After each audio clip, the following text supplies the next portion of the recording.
Hello friends, welcome back to our channel. ఉగ్రవాద కార్యకలాపాలు, నకిలీ కరెన్సీ సహా వివిధ మార్గాల్లో భారతదేశాన్ని అస్థిరపరచడమే తమ విదేశీ విధానంగా పెట్టుకున్న దేశం పాకిస్తాన్. తమ నేలపై ఉగ్రవాదులను తయారు చేసి వారికి సైనిక శిక్షణ ఇచ్చి అధునాతన మారణాయుధాలు అందజేసి భారత్లో విధ్వంసాలకు పన్నిన కుట్రలు అన్నీ ఇన్ని కావు. ఇది యావత్ ప్రపంచానికి తెలిసిన విషయమే. అయితే ఇప్పుడు అగ్రరాజ్యం అమెరికా సైతం పాకిస్తాన్ మార్గాన్ని ఎంచుకున్నట్లు స్పష్టమైంది. భారత్, బంగ్లాదేశ్ సహా మరికొన్ని దేశాలను అస్థిరపరిచేందుకు ఆ దేశం కుట్ర పన్నింది. ఇందుకోసం భారీ మొత్తంలో నిధులను వెచ్చించింది. ఈ రహస్యాన్ని స్వయాన ఆ దేశ అధ్యక్షుడు డొనాల్డ్ ట్రంప్ బయటపెట్టారు. తనకంటే ముందు అధ్యక్షుడిగా పనిచేసిన జో బైడెన్ హయాంలో ఈ కుట్ర జరిగిందని వెల్లడించారు. పేద దేశాలు, అభివృద్ధి చెందుతున్న దేశాలతో పాటు మిత్ర దేశాలకు వివిధ రూపాల్లో సహాయం అందించడం కోసం ఉద్దేశించిన United states agency for international development నిధులను తమ రాజకీయ ఎజెండాను అమలు చేయడం కోసం దుర్వినియోగం చేశారని ట్రంప్ ధ్వజమెత్తారు. అమెరికన్ బిలియనియర్ జార్జ్ సోరోస్కు యుఎస్ఏఐడి నుంచి $26 కోట్ల నిధులను అందించారని, ఈ నిధులతో అల్లర్లు, అశాంతి సృష్టించి తద్వారా ప్రభుత్వాలను మార్చడం కోసం వినియోగించారని ట్రంప్ ఆరోపించారు.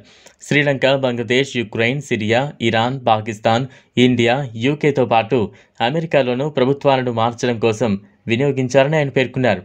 ఈ విషయాన్ని ట్విట్టర్ వేదికగా పంచుకున్నారు. అంతకంటే ముందు ఆయన అధికారంలోకి వచ్చిన వెంటనే యుఎస్ఏఐడి బడ్జెట్ ఫ్రీజ్ చేసి స్క్రూటినీ ప్రారంభించారు. Hungarian American billionaire George Soros అంతర్జాతీయంగా మీడియా సంస్థలకు, ఇన్వెస్టిగేటివ్ జర్నలిస్టులకు నిధులను సమకూర్చుతూ ఉంటారు. ఇందుకు ప్రతిఫలంగా తమ ఎజెండాకు తగ్గట్టుగా కథనాలను తయారు చేసి ప్రచురిస్తుంటారు.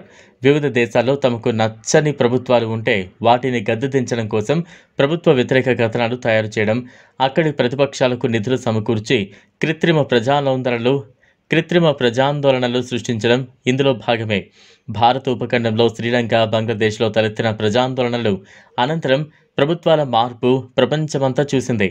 ఇక భారత్లో ప్రధాని నరేంద్ర మోదీకి, భారతీయ జనతా పార్టీకి వ్యతిరేకంగా కథనాలు రూపొందించడం, ప్రతిపక్ష కాంగ్రెస్ పార్టీకి విమర్శనాస్త్రాలు అందించి ప్రభుత్వాన్ని దెబ్బతీసే ప్రయత్నాలు దశాబ్ద కాలంగా ఎన్నో జరిగాయి. అందులో organised crime and corruption reporting project ఒకటి. దీనిపై సమగ్ర కథనం ఈ లింక్లో చదవచ్చు. అలాంటి జార్జ్ సోరోస్కు బైడెన్ నేతృత్వంలోని గత డెమోక్రటిక్ పార్టీ ప్రభుత్వం ధారాళంగా నిధులు సమకూర్చింది. గత 15 ఏళ్ల కాలంలో యుఎస్ఏఐడి నుంచి $270 మిలియన్ సొమ్ముకు సోరోస్ నిర్వహించే స్వచ్ఛంద సంస్థలకు చేరిందని తేలింది. ఈ నిధులతో విదేశాల్లో తమకు నచ్చని ప్రభుత్వాలకు వ్యతిరేకంగా మాత్రమే కాదు, స్వదేశంలో రిపబ్లికన్ పార్టీకి వ్యతిరేకంగా కథనాలు తయారు చేయడం కోసం కూడా వినియోగించినట్లు ఆరోపణలున్నాయి. ఇదిలా ఉంటే ట్రంప్ ఇండియా వెళ్లే అవకాశం గురించి కూడా సలహాదారులతో మాట్లాడారు. విదేశాంగ మంత్రి ఎస్ జైశంకర్ గత నెల క్రిస్మస్ సమయంలో వాషింగ్టన్ వెళ్లిన సమయంలోనే ప్రాథమిక చర్చలు ప్రారంభమయ్యాయని తెలిసింది. ఆస్ట్రేలియా, జపాన్ మరియు యునైటెడ్ స్టేట్స్ నాయకులతో కూడిన క్వాడ్ సమ్మిట్ను భారతదేశం నిర్వహించనుంది. ఈ పర్యటన ఏప్రిల్ ప్రారంభంలో లేదా ఈ సంవత్సరం చివరిలో జరగచ్చు. ఈ వీడియో మీకు నచ్చినట్లయితే లైక్ చేయండి, షేర్ చేయండి, ఛానల్ను సబ్స్క్రైబ్ చేసుకోండి. Thanks for watching.